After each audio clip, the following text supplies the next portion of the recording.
Hey there, what you drinking? Two shots, let's pour it out. I know what you're thinking. 안녕하세요. 김 팀장의 이직구직의 김 팀장입니다. 제가 이 팟캐스트를 안 한 지 꽤 오래된 것 같아요. 예, 왜냐면 제가 이제 그 방송을 준비하고 마이크를 달고 녹음을 하면서, 이거 굉장히 어색하고 굉장히 떨리네. 라는 거 보면 굉장히 좀 오랜만에 키는 것 같습니다. 그 이직구직이란 얘기 드린 것도 되게 오랜만인 것 같고요. 어쨌든, 오랜만에 다시 방송을 통해서 인사를 좀 드리게 됐습니다. 제가 뭐 방송을 안 하면서 또 취업이나 이직 시장에 뭐 큰 변화가 있었죠. 굉장히 많은 변화가 있습니다. 뭐 가장 큰 변화라고 하면 뭐 단연 AI가 아닐까 싶습니다. 그 AI가 뭐 여러분의 각각의 취업하는 데 있어서 이직하는 데 있어서 도움을 받는 부분도 있겠지만 전체적으로 보면 되게 어렵다라는 생각을 좀 많이 하게 됩니다. 그래서 그런지 뭐 안 좋은 얘기들만 굉장히 많이 나오는 것 같아요. 특히 뭐 미디어 기사들 이런 것들 보면 뭐 하루가 다르게 뭐 계속 그런 기사들 나오고 있죠. 뭐 주로 이제 미국의 빅테크 기업들이 인원들을 좀 줄이고 있다. 뭐 이런 내용들도 있고 사실 이게 뭐 미국에서 얘기뿐만 아니라 한국에서도 이런 사실들이 현실이 되고 있는 것 또한 맞는 것 같습니다. 그만큼 이제 뭐 AI가 굉장히 보편화되어 있고 누구나 사용하는 굉장히 중요한 기술이 되고 있는 보편성 있는 기술이 되고 있는 반면에 또 그만큼 그것들이 기업 현장에서 굉장히 많은 변화들을 이끌어주고 있다라는 것도 사실인 것 같습니다. 뭐 가만히 있을 수는 없겠죠. 예, 뭐 사실 이렇게 바뀌어간다고 해서 취업이나 이직에 대한 부분들도 뭔가 새로운 대비나 준비가 좀 필요하지 않을까라는 생각이 좀 들고요. 그게 당연히 뭐 취업을 하는 신입들에 뿐만 아니라 경력직에도 표면적으로 와닿는 얘기라고 생각이 듭니다. 어찌 보면 경력직 분들이 더 이런 부분에서 더 피부로 와닿지 않을까라는 생각이 듭니다. 실제 많은 회사들에서 뭐 챗GPT나 제미나이나 클로드나 많은 저희 LLM 도구들 써서 많은 것들도 기본적으로 업무에 활용하고 계시고 그만큼 많은 변화들이 일어나고 있는 것도 또 사실인 것 같습니다. 실제 또 몇몇 회사들 보면은 뭐 직무에서 굉장히 많은 변화들이 있는 것 같아요. 실제 뭐 특정 직무들 같은 경우는 이제 뭐 그 직무가 계속 조직이나 회사에서 필요 없을 수도 있다. 그래서 실질적으로 뭐 그 직무 자체가 이제 앞으로 더 존재할 수 있냐 없냐 뭐 이런 얘기를 할 정도로 굉장히 그런 부분에 대한 변화들도 있는 것 같습니다. 그에 따라서 또 기업들 입장에서는 또 어떤 직무 같은 경우는 이제 AI가 대체하고 아예 채용 자체를 안 하겠다 하고 하는 상황도 있는 것 같고요. 그러면 이제 뭐 어떤 쪽은 뭐 이제 시니어 분들은 괜찮다. 뭐 주니어들은 어렵다. 뭐 각각 판단들이 좀 다른 것 같아요. 근데 이제 전반적으로 보면 기업들이 큰 변화를 앞두고 있고 이미 변화가 시작되었고 그거를 준비하는 뭐 취준생이든 아니면 이직을 준비하는 이직하는 사람들한테도 이 변화는 그냥 간 건너 불구경할 게 아니라 피부로 와닿는 현실이다라는 것들에 대한 것들이 좀 듭니다. 그래서 제가 이제 뭐 이 관련돼서 뭐 그 팟캐스트를 준비를 하다가 어떤 얘기를 드릴까 하다가 저는 실제 제가 뭐 겪어본 얘기들 위주로 기존에 제가 그 김 팀장의 이직 구직이라는 팟캐스트를 할 때도 그랬고 제가 이직을 여러 번 하면서 했던 내용들 위주로 팟캐스트를 해서 많은 분들이 또 그 내용에 공감을 해주시고 도움을 받았다는 피드백을 주셨고 실제 그 내용을 기초로 해서 책을 통해서도 많은 분들 또 여러분들에게 도움을 줄 수도 있어서 저도 너무 좋았고요. 저도 이제 기본적으로 클로드라는 툴을 쓰면서 안 해봤던 경험들을 요 근래 많이 해보고 있습니다. 실제 앱도 만들어 보고, 웹페이지도 만들어 보고, 그리고 진짜 AI 시대에, 제가 했던 저는 이제 HR이라는 일을 했는데요. HR 일로서 어떤 것들이 좀 변화되어야 되는지에 대한 것들을 계속 이제 연구하고 또는 계속 뭐 고민해보고, 그걸 또 클로드라는 툴, 제미나이나 아니면 다른 툴을 통해서 계속적으로 묻고 답하고 하는 과정들 통해서 많은 것들 겪어보고 있습니다. 그 겪어보는 과정 가운데서 몇 가지 느꼈던 부분들을 같이 이야기 나누고자 합니다. 저 같은 경우는 이제 그 한 세 가지 정도 이걸 하면서 생각나는 부분이 있었어요. 첫 번째는요, 이게 무엇보다 제일 중요한 건 많이 써보는 것 같습니다. 보통 이제 요즘 뭐 에이전트형 인재, 뭐 에이전트와 함께 일하기 이런 부분에 대한 것들이 이제 너무나 여기저기서 보편화되어 있는데 또 한편은 얼마나 그게 효과적인지는 잘 모르겠어요. 에이전트를 많이 쓰고 많이 활용하고 있지만 어떤 분들 같은 경우는 많이 효과가 있다 하는 분들도 있고 어떤 분들은 뭐 효과가 아직 없다. 뭐 그게 그 조직이나 회사까지 효과를 보기엔 아직 멀었다. 몇 년이 더 있어야 된다. 이런 분들도 있는 것 같고 그건 각기 다른데 제가 느꼈던 부분은 어쨌든 에이전트라고 하는 어쨌든 뭐 이런 AI 이 도구들을 기본적으로 이제는 쓸 건데 방향성은 맞는 것 같고요. 그렇다면 에이전트와 함께 일하는 데 있어서 익숙해지는 게 제가 볼 땐 첫 번째인 것 같습니다.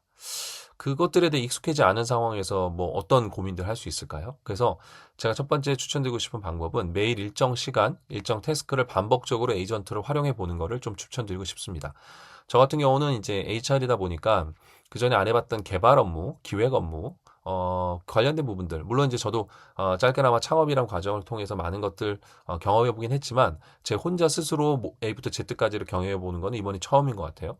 그러면서 뭐 매일 몇 시간 정도 정해놓은 시간만큼 그리고 어떠한 태스크들을 반복적으로 관련된 부분에 에이전트를 써서 도구들을 쓰면서 기본적으로 하면서 느끼는 부분들은 이거는 정말 마치 근육과 같은 거다. 그래서 마치 운동 안 하다 갑자기 운동하려고 그러면 막 몸 힘들어지고 그리고 몸에 병 나잖아요.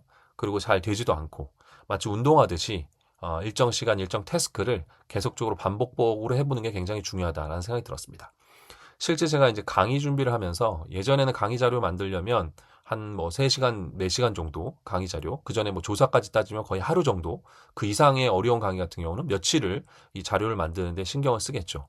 근데 이제 제가 클로드 디자인이라는 걸 알게 되고 클로드 디자인을 통해서 강의 자료를 만드는데 기본적으로 전체 뭐 어떤 목차로 할 건지, 그리고 어떤 포인트를 잡을 건지, 그다음에 어떤 메시지들을 잡을 건지, 대상에서 강조할 부분은 뭘지, 이런 부분에 대한 것들만 정리하고 나머지에 대한 부분들은 전부 다 AI한테 맡겼습니다.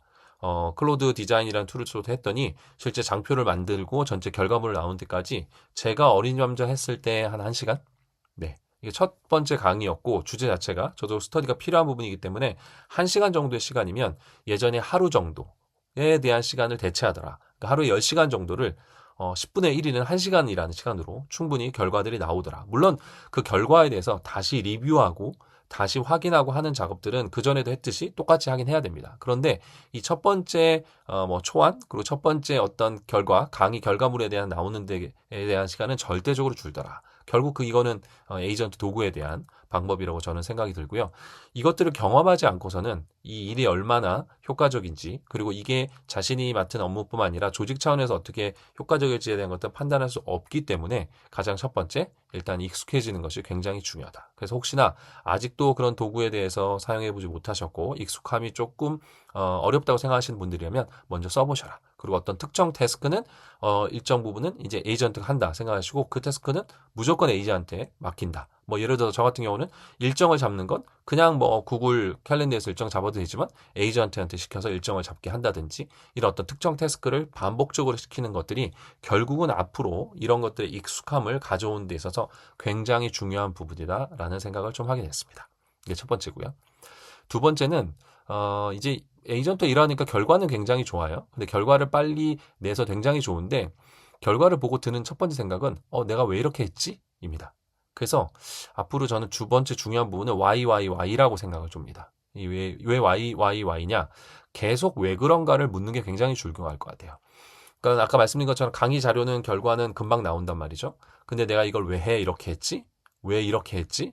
왜 이런 방향으로 했지? 라는 것들에 대한 부분들을 계속 묻고 하는 과정들을 통해서 결국 결과들이 더 좋은 결과들을 가져온다는 걸 알게 됐습니다. 아까 말씀드린 것처럼 앱도 개발해보고 에이전트도 개발해보면서 느꼈던 부분은 이 개발한 결과는 금방금방 나와요. 기본적으로. 근데 내가 왜 이렇게 개발했지? 다음에 이렇게 하지 말아야 되겠네. 이건 왜 이렇게 했지? 라는 부분에 대한 것들을 계속 생각해야 된다는 거죠. 그래서 어떤 분은 이런 부분이 있어요. 뭐 에이전트 시키면 결과 다 나오니까 그냥 두면 되는 거 아니냐라고 생각하는데 천만입니다. 그렇게 해서는 절대 좋은 결과를 만들 수가 없습니다. 그래서 계속 내가 왜 이걸 하려고 하지? 내가 왜 이걸 이렇게 했지? 왜 이런 결과가 나오지라는 것들을 계속 생각해내는 거는 그건 인간만이 할 수 있는 거기 때문에 계속 고민하는 것이 굉장히 중요하다라는 생각이 듭니다. 그래서 이거에 대한 것들을 잃어버리면 에이전트를 아무리 쓰더라도 남들보다 훨씬 더 좋은 결과, 남들보다 뛰어난 결과는 이런 거 없이는 불가능하다. 그래서 Y라고 하는 이 세 가지 이 Y 정신을 저는 추천드리고 싶고요. 마지막으로 세 번째는요. 그럼 이제 어떤 분이 이런 생각하시는 것 같아요. 그럼 주도성이 어디에 누가 이제 여기 이 결과에 대한 주인이냐 이거 생각이 드는데 저는 당연히 사람이 주인이라고 생각합니다. 우리가 생각하고 사람이 생각해서 그거를 이제 도구를 통해서 결과물을 만들어내는 거죠. 훨씬 더 빠르게 효과적으로 효율적으로. 그래서 이 주도성이 핵심이다라는 생각이 듭니다. 그러니까 문제를 정의하고 그걸 계속 요청하고 끝까지 원하는 결과치들까지 계속 이제 끝까지 파고드는 것. 결국 이건 사람이 할 수 있는 거가 되겠죠. 에이전트와 우리 도구들이 결과에 대해서 요청하면 빠르게 답은 주지만 뭐 지금은 요즘은 이제 질문까지 하는 형태로 되어 있지만 그것들을 완결성 있게 만드는 거 결국은 사람의 최종 판단의 영역이다. 결국 내가 어떻게 생각하고 판단하냐에 따라서 그 결과는 하늘과 땅 차이가 난다고 생각이 듭니다. 그래서 결국은 임팩트가 어디서 나오냐? 결국 누가 주도적으로 이걸 끌고 가느냐인 거죠. 에이전트한테 당연히 맡겨놓고 그냥 결과만 나오길 기다리고 그 시간은 그냥 쉬고 딴 생각하고 한다고 그러면 생산성이나 효율성은 절대 조직에서나 개인에서 나올 수가 없습니다. 그 시간을 왜 그렇게 했지라고 생각하고 왜 그런지에 대한 것들을 주도적으로 계속 사고하는 능력이 결국 확실한 차이를 만들어낸다. 이 에이전트와 일하는 데 있어서도 굉장히 중요한 부분이다라는 생각이 좀 들었습니다. 제가 이제 뭐 안 해보던 일들을 하면서 에이전트나 도구들을 쓰면서 느꼈던 3가지 말씀드렸어요. 첫 번째는요. 뭐 말씀드렸습니까? 어떤 특정 시간, 일정 태스크를 반복적으로 에이전트한테 같이 시키고 또 같이 일해보는 경험을 쌓는 거라고 말씀을 드렸고요. 두 번째는 why. 왜 이런지, 내가 왜 이걸 했지라고 하는 계속적으로 탐구하고 연구하는 그런 것들이 굉장히 중요하다라는 생각이 좀 들었고, 세 번째는 이 일의 주도성이 누구에게 있다? 결국 사람에게 있다. 나에게 있다라고 하는 부분을 갖고 계속적으로 끊임없이 그 원하는 결과를 만들어내기까지 그것을 끊임없이 끌고 가는 것. 그것이 제가 볼 때는 굉장히 중요하다라는 생각이 좀 듭니다. 제가 막 숨가쁘게 뭐 3가지에 대해 얘기를 좀 드렸는데 어떠셨는지 모르겠습니다. 뭐 제가 앞에 처음 시작할 때 말씀드렸듯이 뭐 변화라는 게 크게 왔습니다. 엄청난 쓰나미가 왔죠. 이 쓰나미에 밀려 나갈 것인가 아니면 쓰나미를 타고 저 너머로 넘어갈 것인가 라는 아주 중요한 시점에 와 있다고 생각이 듭니다. 어떤 분은 그러시더라고요. 그 어떤 변화보다 우리 보통 말하는 산업혁명 시대에 전기가 나온 그 어떤 병미보다 전기가 나왔던 그 어떤 시점보다 중요한 시기가 결국 AI다라고 합니다. 큰 변화가 이미 와 있고 앞으로 더 큰 변화가 있을 겁니다. 근데 이 변화를 하나하나씩 내 것으로 만들어가느냐가 또 중요한 부분이지 않을까 생각이 듭니다. 쉽지 않죠. 그러나 여러분은 분명히 하나하나씩 바꿔야 할 수 있을 거라고 저는 생각합니다. 여러분의 새로운 도전을 응원합니다. 감사합니다. 이상 김 팀장이었습니다.